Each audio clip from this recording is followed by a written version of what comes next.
पुढची बातमी आहे सोलापुरातनं। सोलापुरात शिंदेंच्या शिवसेनेत भूकंप पाहायला मिळतोय। तानाजी सावंत यांचे भाऊ शिवाजी सावंत हे राजीनामा देत आहेत। शिंदेंच्या शिवसेनेतील अंतर्गत गटबाजी आता चव्हाट्यावर आली आहे। शिवसेना पक्षामध्ये ही अंतर्गत गटबाजी विश्वासात न घेतल्याची खंत उपमुख्यमंत्री एकनाथ शिंदे यांच्या शिवसेनेला बसलेली आहे आणि सोलापुरात त्यामुळे चांगलाच मोठा धक्का बसतोय। अधिक माहिती घेऊयात संकेत कुलकर्णी यांच्याकडनं। संकेत, नेमके काय स्वरूपाची ही गटबाजी सुरू आहे? खरं तर शिवाजी सावंत हे गेल्या अनेक वर्षापासून शिवसेनेत सक्रिय आहेत।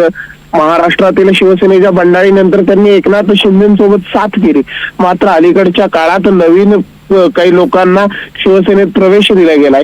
त्यांच्या माध्यमातून थेट पदाधिकाऱ्यांच्या नेमणुका होतात।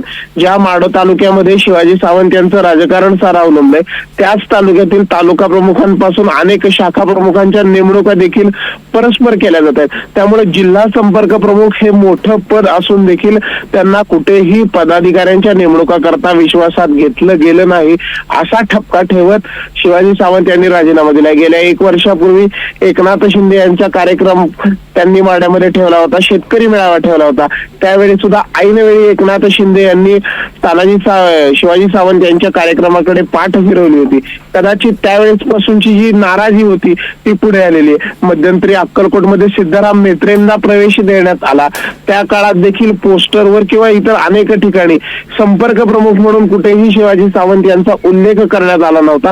त्यामुळे ही जी गेल्या वर्षभरापासूनची भरून आलेली जी नाराजी होती ती कुठेतरी आता राजीनाम्याच्या स्वरूपातून शिवाजी सावंतांच्या रूपाने पुढे आलेली पाहायला मिळते। नक्कीच, धन्यवाद या संपूर्ण माहितीसाठी संकेत।